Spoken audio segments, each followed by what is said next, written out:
Hello my dear students, welcome to VPIC online classes. How are you? I hope you are very well. I am your English teacher Swati ma'am. Students, today I am going to teach you chapter 7 and the chapter name is present continuous tense. Students, आज मैं आप लोग को present continuous tense पढ़ाऊंगी और past continuous tense. Okay? So let's start.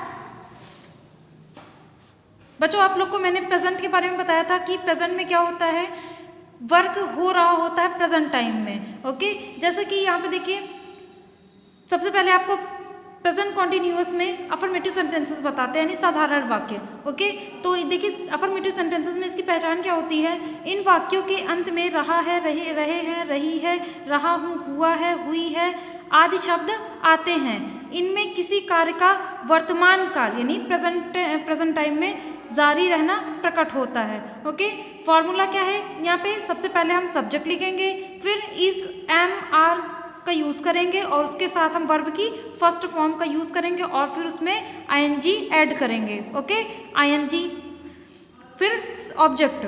Okay, ये formula आपको याद रखना है, इसी पे बेस्ड आपको क्या करना है, सेंटेंसेस को ट्रांसलेट करना है। ओके, चलिए इसके नियम पढ़ते हैं। इन वाक्यों में यदि सब्जेक्ट सिंगुलर है तब इज और प्लूरल है तो आर का प्रयोग करते हैं। ओके, सब्जेक्ट आई के साथ, अगर सब्जेक्ट आई है, ठीक है, तो उसके साथ हम हमेशा क्या प्रयोग करेंगे बच्चों, एम का यूज करेंगे और यू के साथ आर। ओके, सभी वाक्यों में इज, एम, आर के पश्चात वर्ब की फर्स्ट फॉर्म में आईएनजी लगाते हैं। पहले हम फर्स्ट फॉर्म लिखेंगे और उसमें आईएनजी लगाएंगे। ओके, यहाँ पे देख लीजिए बच्चों, जैसे कुछ यहाँ पे एक्स्ट्रा है, इसको देखिए, आईएनजी सदैव वर्ब की फर्स्ट फॉर्म में ही जोड़ते हैं।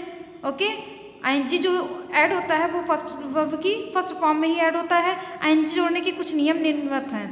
वर्ब के अंत में ई होने पर, वर्ब के अंत में ई होने पर ई को हटाकर हम क्या लगाते हैं, आईएनजी, तब हम आईएनजी लगाएंगे। ओके, जैसे कि एग्जांपल देखिए, जैसे कम होता है, कम की स्पेलिंग COME, तो उसमें ई हटाएंगे तो आईएनजी लगाएंगे। ओके, तो क्या हो जाएगी spelling, COMING। Okay, I hope आप लोग को समझ में आया होगा।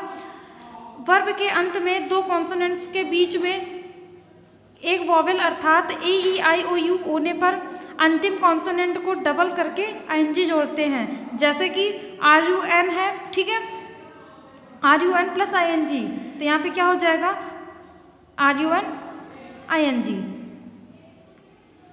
वर्ब के अंत में IE होने पर IE को Y में बदलकर ING जोड़ते हैं, जैसे कि लाए है, ठीक है, लाए की स्पेलिंग क्या होती है बच्चों, LIE, तो इसमें ING जोड़ेंगे तो IE को हटा करके हम Y लिख देंगे तो LYING। ओके, तो चलिए अब एक्सरसाइज पे आते हैं। एक्सरसाइज देखिए बच्चों, मैं आप लोग को एक बता रही हूँ और बाकी के आप लोग को उसी तरीके से करने हैं। ओके, ये आप लोग का वर्क होगा। ट्रांसलेट इनटू इंग्लिश, जैसे कि है, हम क्रिकेट खेल रहे हैं, हम क्रिकेट खेल रहे हैं, तो हम की इंग्लिश बच्चों वी, तो वी क्या है, प्लूरल है, वी प्लूरल है क्योंकि हम में बहुत सारे लोग आ जाते हैं, तो वी के साथ हम क्या लगाएंगे, प्लूरल के साथ अभी हमने पढ़ा था कि आर लगाएंगे, तो आर लगा देंगे। वी आर खेल रहे हैं, खेलने की इंग्लिश प्ले, और इसके साथ हम क्या लगाएंगे, आईएनजी, प्लेइंग, क्या हो जाएगा, प्लेइंग, क्योंकि वर्ब की फर्स्ट फॉर्म के साथ हमको आईएनजी ऐड करना है। ठीक है, playing cricket, we are playing cricket. Okay, इसी तरीके से आप बाकी के क्वेश्चंस को करेंगे।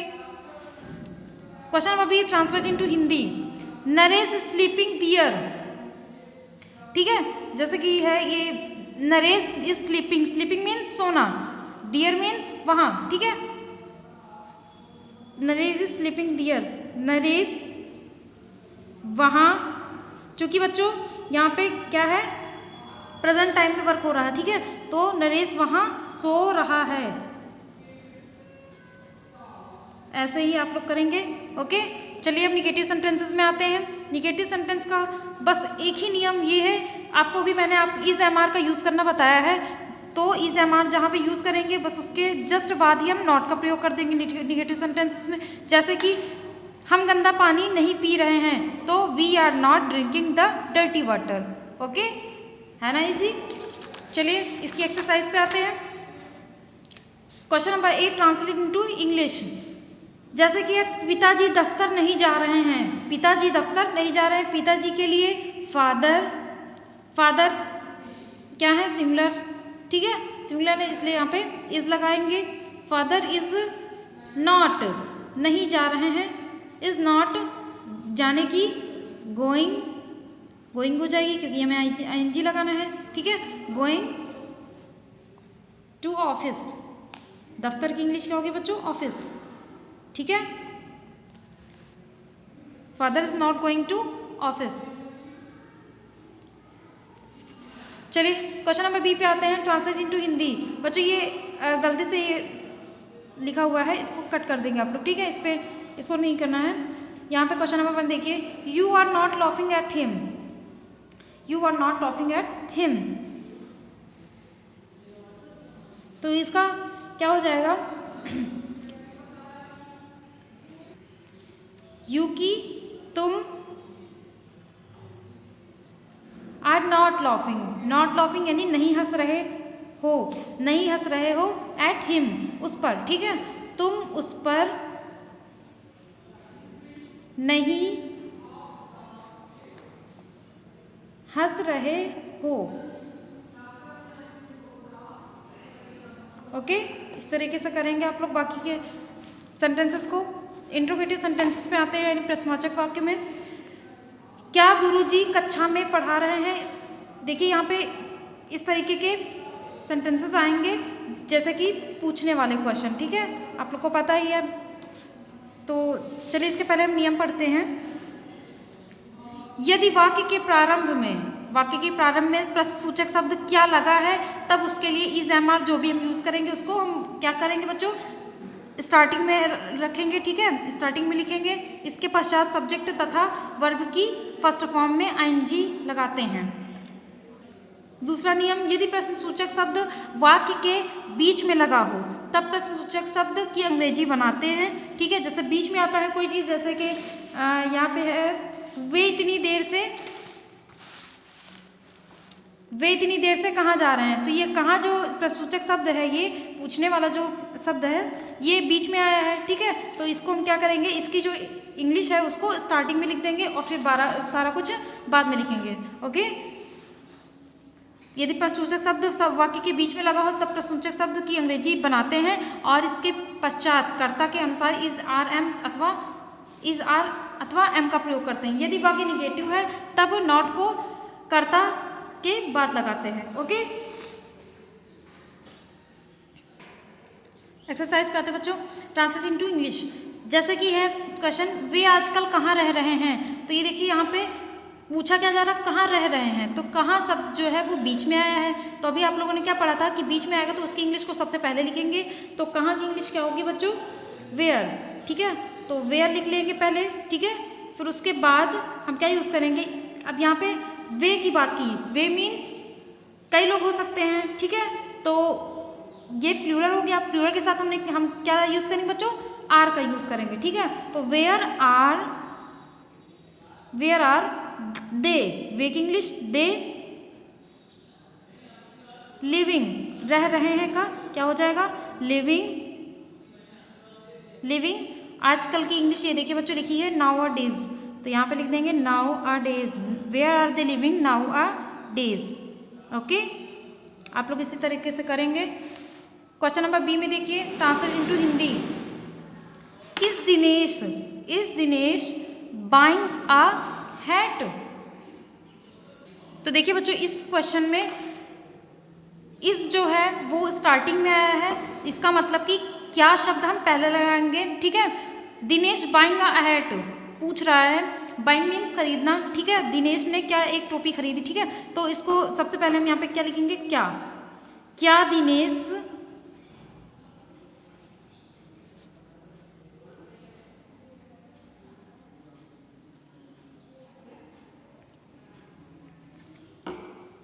एक टोपी खरीद रहा है, क्योंकि यहाँ पे बाइंग है ना, ठीक है। तो क्या दिनेश एक टोपी खरीद रहा है।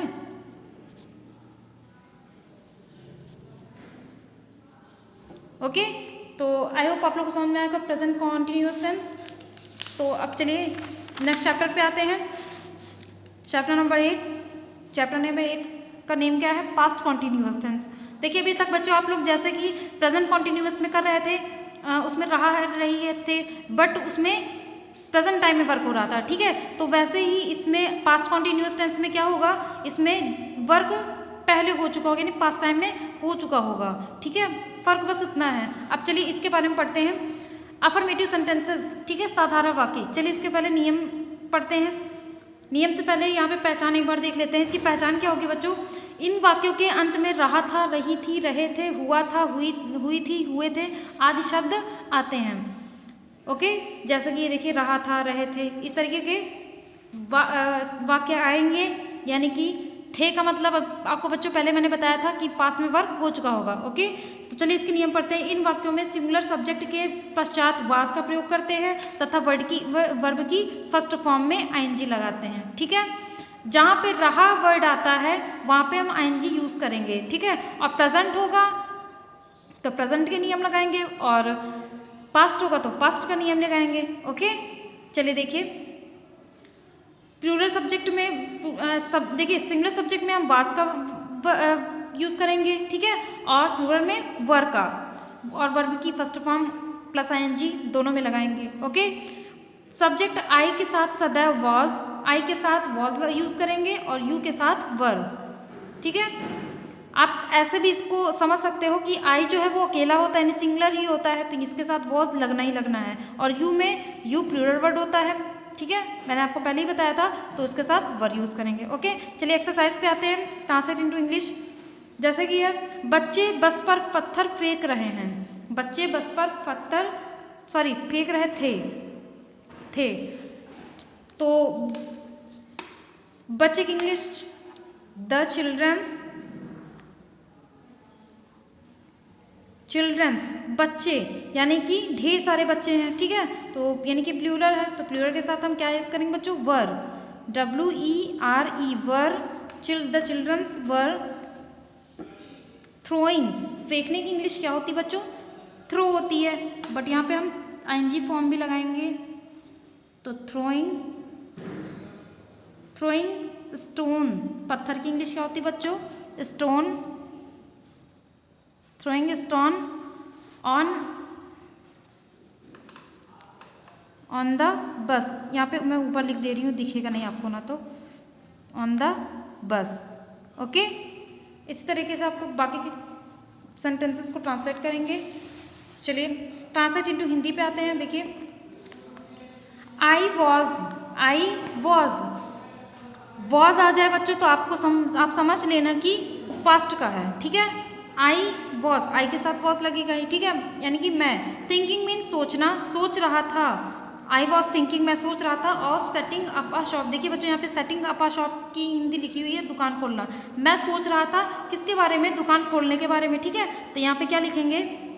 मैं दुकान खोलने, बच्चों यहाँ पे देखिए ऑफ सेटिंग लिखा है, ठीक है, of setting up a shop. अगर about setting up a shop लिखता तो हम लिखते हैं कि मैं दुकान खोलने के बारे में सोच रहा, ठीक है, बट यहाँ पे ऑफ लिखा तो हम को लिख दे रहे हैं, मैं दुकान खोलने को सोच रहा था, ठीक है,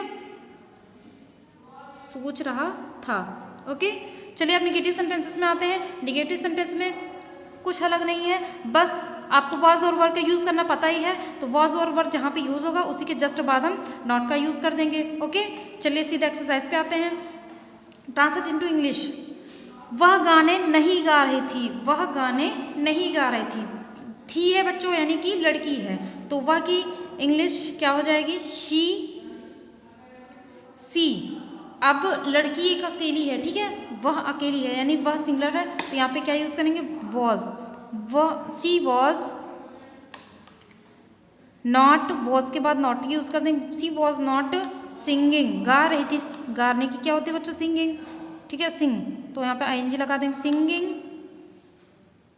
सिंगिंग सॉन्ग्स, गाने लिखा है, ठीक है, तो इसलिए सॉन्ग्स लिखेंगे।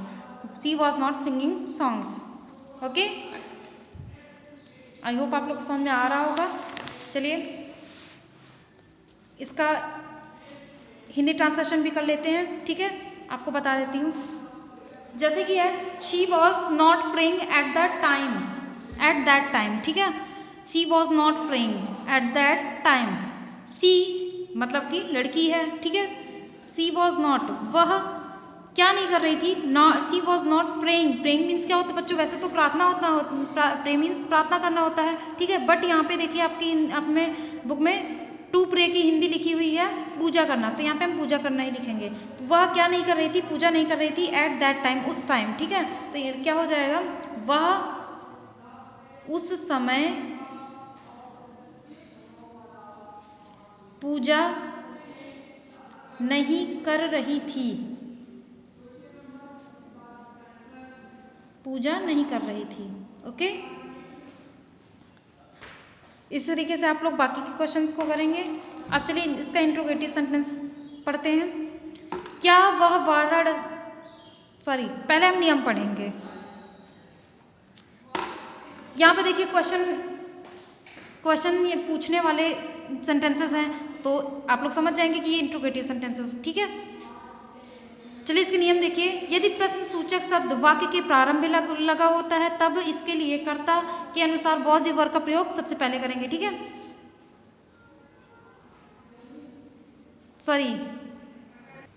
वॉज या वर का प्रयोग करेंगे, ठीक है, स्टार्टिंग में करेंगे।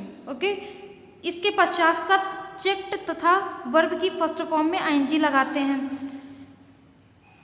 सब्जेक्ट के अनुसार ही वॉज वर्ब का प्रयोग करेंगे। यदि आपके सेंटेंसेस में जैसे कि यहाँ पे देखिए क्या पहले लगा हुआ है, ठीक है, तो वॉज या वर्ब आपको जो भी यूज़ करना होगा वो पहले करेंगे, ठीक है, फिर उसके बाद सब्जेक्ट लिखेंगे और फिर वर्ब की first form plus ING. Okay, यदि प्रश्नसूचक शब्द वाक्य के बीच में लगा होता है तब उसके लिए प्रारंभ में प्रश्नसूचक शब्द की अंग्रेजी बनाते हैं। अगर क्वेश्चन वर्ड जो है वो बीच में आता है तो उसकी इंग्लिश को हम क्या करेंगे, सबसे पहले लिखेंगे। ओके, और फिर उसके बाद हम वॉज या वर का प्रयोग करेंगे। ओके, जैसे कि यहाँ पे देखिए वह आपसे क्यों नहीं बोल रही थी, ठीक है, तो क्यों वर्ड जो है बीच में आया है, तो क्यों की इंग्लिश वाई के बाद हम वॉज या वर का यूज करेंगे। ओके, फिर सब्जेक्ट इस तरीके से लिखेंगे। ओके, एक नियम ये है कि यदि वाक्य निगेटिव है तब नॉट को कर्ता के बाद लगाते हैं। ओके, चलिए एक्सरसाइज पे आते हैं। Translate into English.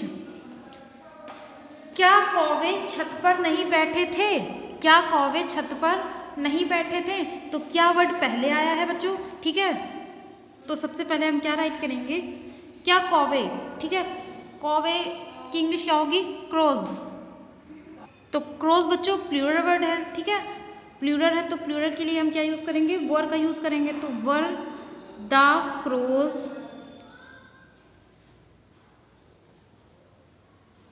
Were the crows sitting, बैठने की, sitting,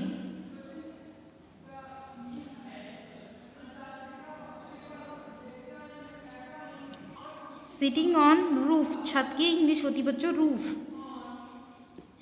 were the crows sitting on roof, क्या कौवे छत पर, यहाँ पे नहीं भी लगा हुआ है, तो देखिए बच्चों यहाँ पे लिखा है नॉट को सब्जेक्ट के बाद लगाएंगे, ठीक है, तो where the crows not sitting, ठीक है, नहीं कर मिस्टेक से रह गया था, not sitting on roof. Next question पे आते हैं। Translation to Hindi, Hindi translation देखिए इसका बच्चों कैसे करेंगे आप लोग। जैसे कि क्वेश्चन है where were they going, where means कहाँ, ठीक है, कहाँ, वर दे मीन्स वे, गोइंग मीन्स जा रहे थे, ठीक है, तो वेयर यानी कि कहाँ, वेयर पहले आया देखिए सेंटेंस में यहाँ पे, तो इसका मतलब कि कहाँ जो है वो हम बीच में लिखेंगे, सेंटेंस के बीच में लिखेंगे, ठीक है, दे गोइंग, तो दे की इंग्लिश हिंदी वे कहाँ, गोइंग मीन्स जा रहे और वर है तो थे, ठीक है, वे कहाँ जा रहे थे, क्वेश्चन मार्क है तो क्वेश्चन मार्क लगा देंगे। ओके, जहाँ पे क्वेश्चन मार्क लगा होगा वहाँ पे आप लोग क्वेश्चन आप लोग भी लगा देंगे।